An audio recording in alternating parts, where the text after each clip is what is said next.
নমস্কার বন্ধুরা, সবাই নিশ্চয়ই খুব ভালো আছেন। আমি সুচরিতা আর আমার চ্যানেল মন চাচাই উইথ সুচরিতা আবার একটা নতুন ব্লগ নিয়ে চলে এসেছি আপনাদের সঙ্গে নতুন গল্প শেয়ার করতে। এর আগের ব্লগে আমি শেয়ার করেছিলাম কিভাবে আমরা নৈনিতাল ঘুরেছি, আর এই ব্লগে আপনাদের সাথে শেয়ার করব নৈনিতাল থেকে আমরা কিভাবে অযোধ্যা ধাম এলাম এবং অযোধ্যা ধামে কোথায় কোথায় ঘুরলাম, কোথায় থাকলাম, তারপর অযোধ্যা ধাম থেকে বারাণসী গিয়ে ওখানে কোথায় থাকলাম, কোথায় কোথায় ঘুরলাম, তারপর বাড়ি ফিরে যেতে এই 3 জায়গা ঘুরে আমাদের ঠিক কত টাকা খরচ হয়েছে সেই গল্পই আপনাদের সাথে আজ করব।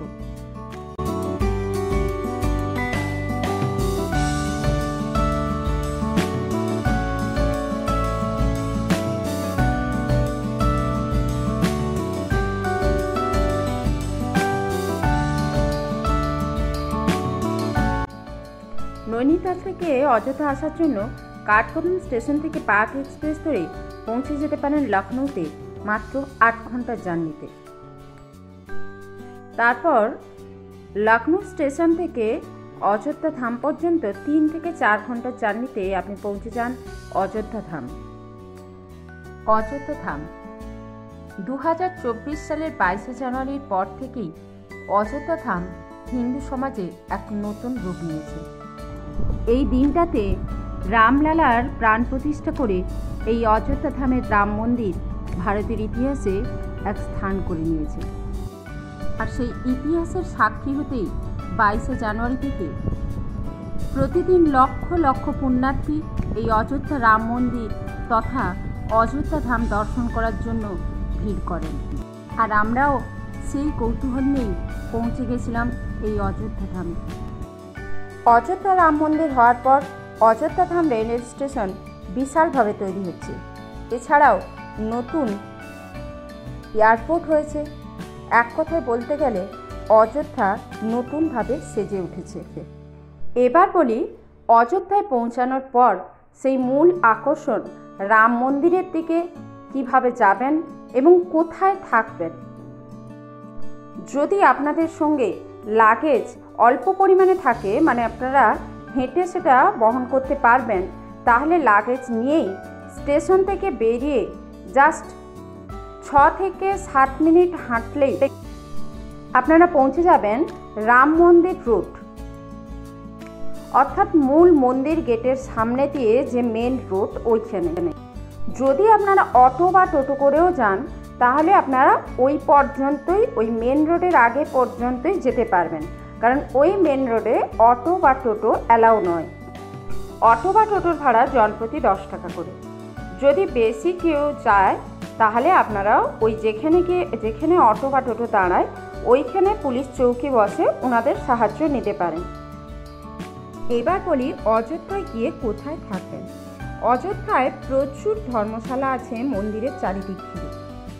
বিড়লা ধর্মশালা, শ্রী সীতারাম সেবাশ্রম, এইরকম বহু ধর্মশালা আছে যেখানে থাকার এবং খাওয়ার খুব অল্প খরচেও পাওয়া যায়। আবার কিছু কিছু ধর্মশালা আছে বিনে টাকাতেই আপনারা থাকতে এবং খেতে পারবেন।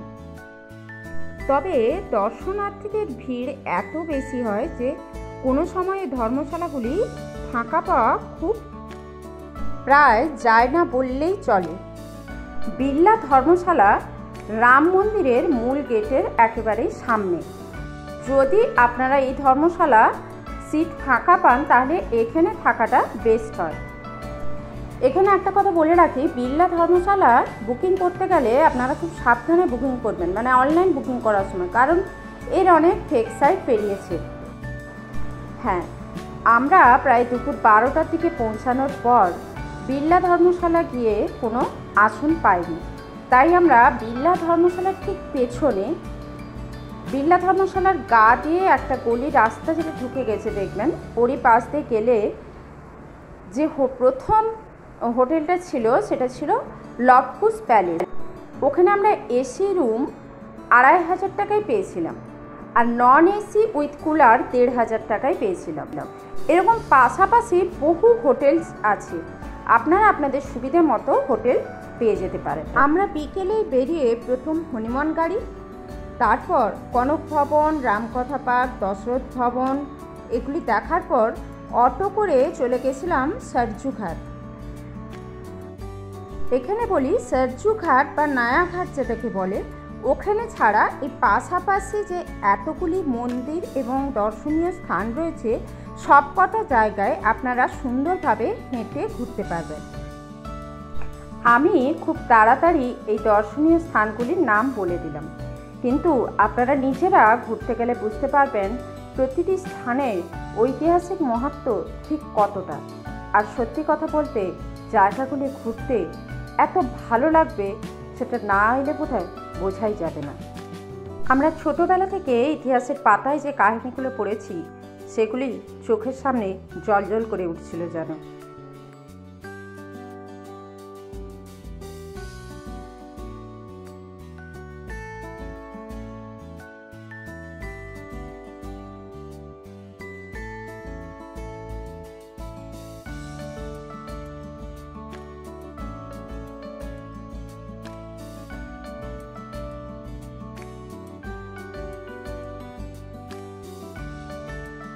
হ্যাঁ, এইখানে বলি এই অযোধ্যা ধামে পাশের এই দর্শনীয় স্থানগুলি ঘোরার সময় আপনাদের পানীয় জল বা টয়লেটের কোনো সমস্যাই হবে না, কারণ সারা অযোধ্যা জুড়েই রয়েছে বিভিন্ন জায়গায় ফ্রি সার্ভিস পানীয় জলের ব্যবস্থা, এবং সেটা ঠান্ডা পানীয় জল এবং বায়ো টয়লেটের ব্যবস্থা।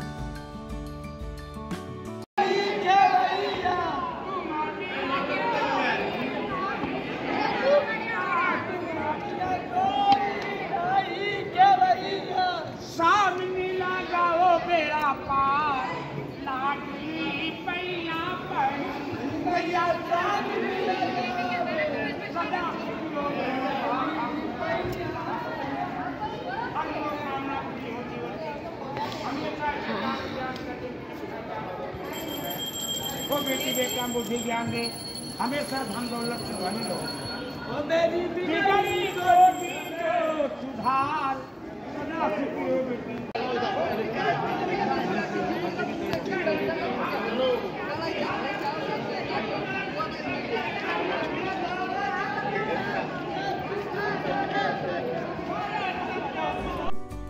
এখানে পৌঁছে গেলে যেন ভক্তি আপনা আপনি চলে আসে।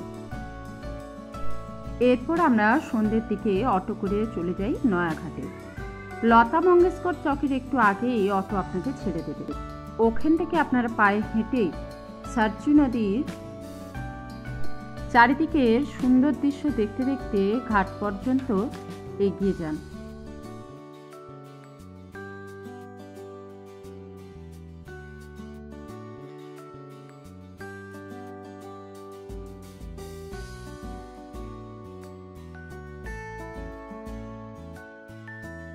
ঘাটে গিয়ে আপনারা দেখে নিন পবিত্র বিশাল আকার সরজু নদীর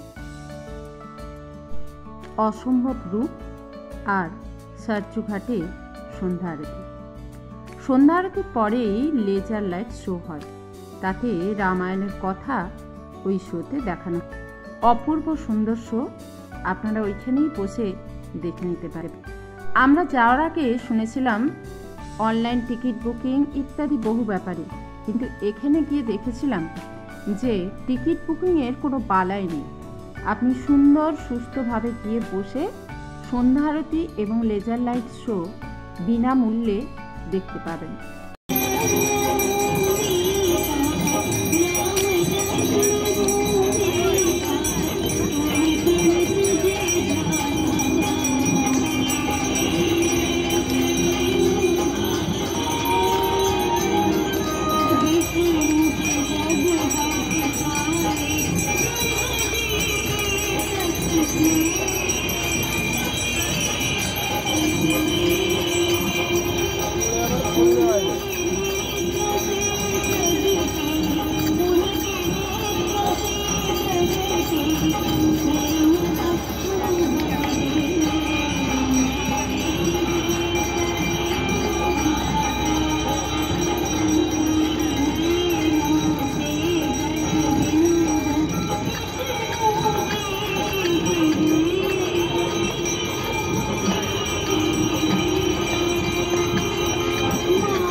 এখানে নদীঘাটে বোটিংয়ের ব্যবস্থাও রয়েছে।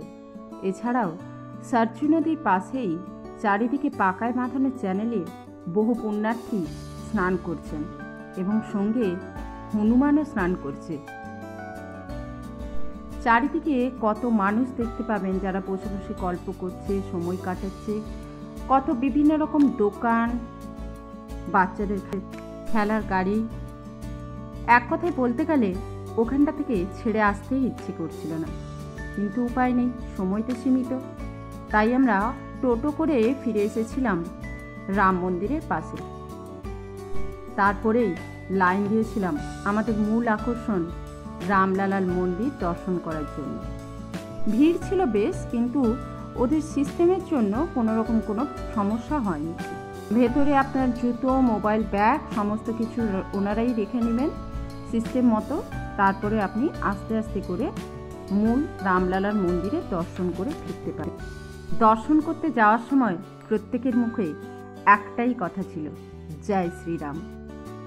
তখন বাড়ির সমস্যা, কাজের সমস্যা সমস্তই যেন মাথা থেকে আউট হয়ে গেছিল। তখন যেন একটাই উদ্দেশ্য, শ্রীরামের দর্শন করা।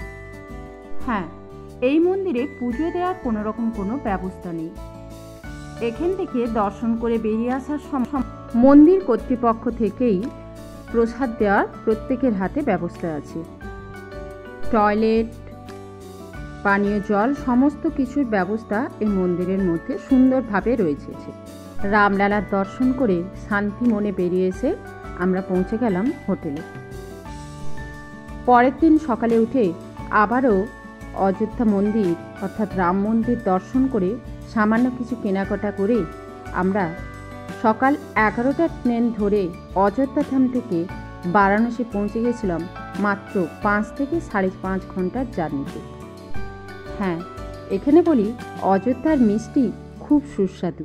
আমরা তো বাড়ি আসবার সময় কয়েক কেজি মিষ্টিও নিয়ে এসেছিলাম। এবার বলি বেনারস পৌঁছে আমরা কোথায় কোথায় ঘুরলাম। তবে বেনারসে ঘোরা নিয়ে এবার আর কিছু বলবো না, কারণ এর আগের একটি ব্লগে আমি বেনারস নিয়ে আপনাদের দেখিয়েছি। তবে বেনারসে গিয়ে এবারে আমরা আর নদীর ধারে না থেকে আমরা ছিলাম ভারত সেবাশ্রম। ভারত সেবাশ্রম বেনারসের মন্দির থেকে অর্থাৎ বিশ্বনাথ দেবের মন্দির থেকে 3 থেকে 4 কিলোমিটারের রাস্তা। ভারত সেবাশ্রমে আমরা 10 জন একটি এসি রুমে ছিলাম। 10টা বেড ছিল, 3000 টাকা নিয়েছিল। আর খাওয়া দাওয়ার জন্য Bharat Sevashram is the best. মাত্র 80 টাকায় এখানে মিল পাওয়া যাবে। ব্যাপারটা হচ্ছে 80 টাকা নিয়ে আমাদের বাঙালিদের যে খাওয়াটা পছন্দ সেটা এখানে একদম সঠিক মাত্রায় সঠিক গুণে পেতে পারেন। আমার তো এতটাই ভালো লেগেছে জায়গা এবং খাওয়া দাওয়া। আমরা এবারে ঠিক করেছি যতবারই বেনারস যাব ততবারই ভারত সেবাশ্রমেই থাকবো। বেনারসে এক রাত্রি কাটিয়ে বাবা বিশ্বনাথ দেব এবং বাকি জায়গাগুলি দর্শন করে পরের দিনেই ট্রেন ধরে আমরা ফিরে এসেছিলাম বাড়ি। এবার বলি খরচের কথা। নৈনিতাল, অযোধ্যা আর বেনারস এই 3 জায়গায় 4 রাত্রি 5 দিন কাটিয়ে আমাদের বাড়ি ফিরতে 7 জন এবং 2 বাচ্চা মোট খরচ হয়েছিল 67,185 টাকা, যেখানে মাথাপিছু আমাদের খরচ পড়েছিল প্রায় 8,958 টাকা করে। এর মধ্যে ট্রেনের টিকিট বাবদ 29,735 টাকা, লজিং বাবদ 19,700 টাকা, ফুডিং বাবদ 10,430 টাকা এবং বিভিন্ন সাইট সিইং দেখার জন্য গাড়ি 5,740 টাকা, এছাড়া আদার্স খরচ 1,580 টাকা। অর্থাৎ মাথাপিছু আমাদের খরচ পড়েছিল প্রায় 9,000 টাকা। এই 9,000 টাকাতে আমরা 4 রাত্রি 5 দিন নৈনিতাল, অযোধ্যা ধাম এবং বারাণসী ঘুরে এসেছিলাম। তবে আজ আর নয়, এর পরের গল্পের জন্য আবার একটি ব্লগ নিয়ে আসবো আপনাদের সঙ্গে গল্প শেয়ার করতে। সবাই ভালো থাকবেন এবং সঙ্গে কমেন্ট করতে ভুলবেন না।